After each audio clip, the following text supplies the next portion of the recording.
5 jours après son accession à l'indépendance, le 30 juin 1960, le Congo tout entier sombre dans le chaos. Dès le 5 juillet, l'armée dont le militaire réclamait l'africanisation immédiate de cadres s'est mutina d'abord à Lutisville, actuel Mbandaka, dans l'Équateur, puis dans les autres garnisons du pays.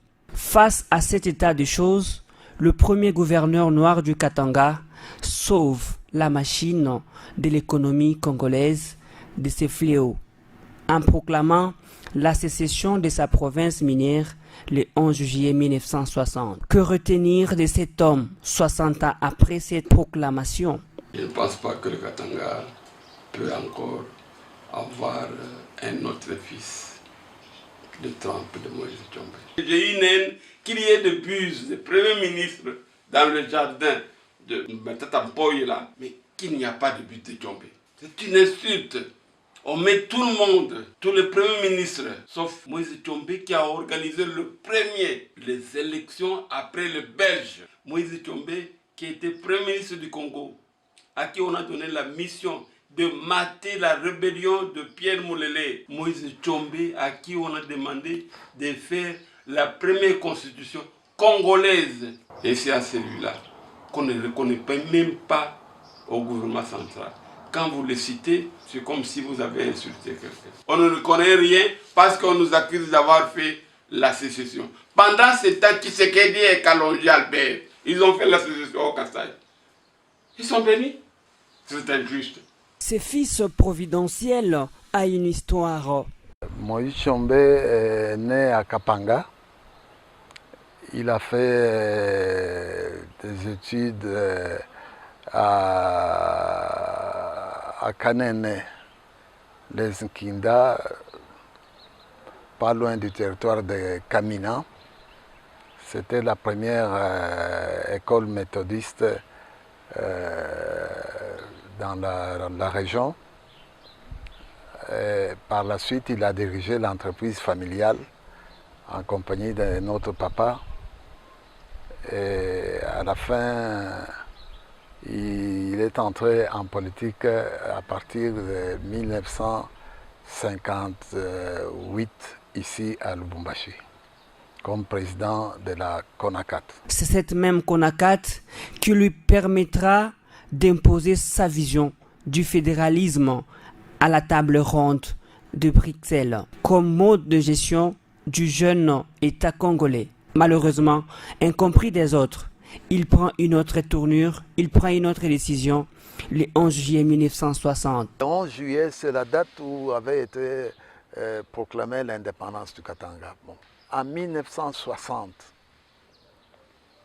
4 jours après la proclamation de l'indépendance, il y a eu la mutinerie de la force publique sur l'ensemble du territoire, même ici à Lubumbashi. Alors il y a eu du désordre. Alors pour mettre fin à ce désordre, c'est comme ça qu'ils ont proclamé l'indépendance du Katanga. Mais l'indépendance du Katanga, dans la constitution même du Katanga, dans son premier article, disait qu'il laissait la place pour la réunification du Congo. Donc ce n'était pas une indépendance pour dire, voilà, nous nous séparons des Congolais. Non, non, non. C'était juste pour empêcher que la province ne sombre comme d'autres provinces à l'époque. Pourtant, avant Tshombe, le Katanga existait et ce ne sont pas les témoignages qui font défaut. Tshombe n'a jamais mis fin à l'état indépendant du Katanga du roi Léopold II. Même Tshombe n'a pas touché à ça.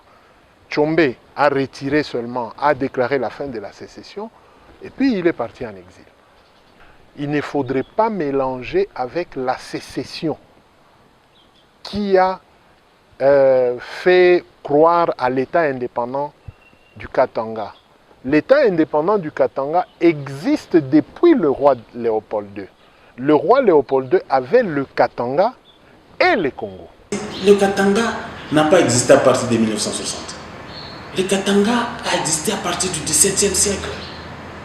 Parler de l'indépendance du Katanga nous amène à remonter plus loin dans l'histoire.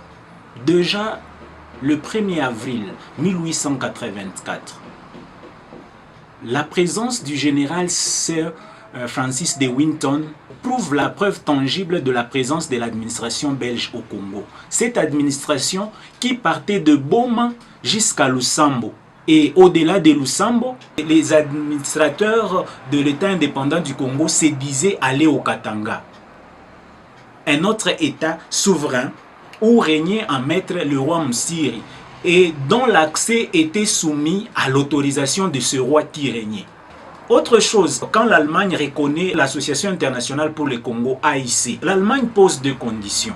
La première condition, c'est la liberté de commerce et de navigation sur le bassin conventionnel du Congo. Et deuxièmement, on devait exclure les Katanga des limites du fameux État indépendant du Congo.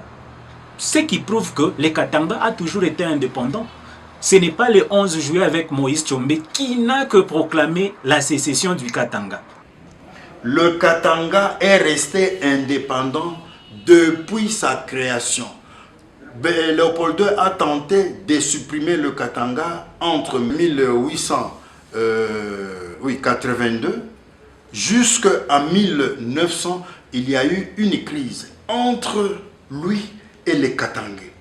Quels sont ces Katangais? C'est ceux qui sont venus investir leurs capitaux dans la compagnie du Katanga, plus tard que l'on va appeler l'Union minière du Haut-Katanga. Le comité spécial du Katanga est créé le 19 juin 1900 pour gérer tous les droits de l'homme, de la nation et des puissances qui ne sont pas politisables, qui ne sont pas appropriables. Mais la Belgique a tenté même de placer le Katanga sous la loi coloniale. Les Katangais se sont révoltés. Ils ont refusé de se soumettre à la loi politique coloniale belge. C'est pour vous dire que le Katanga ne porte pas les stigmates de la politique coloniale. 60 ans après, la lutte de Moïse Tshombe reste la seule solution aux problèmes politiques de la République démocratique du Congo, de la vie de la grande majorité des Congolais. Ce pays ne peut se développer sans fédéralisme comme mode de gestion.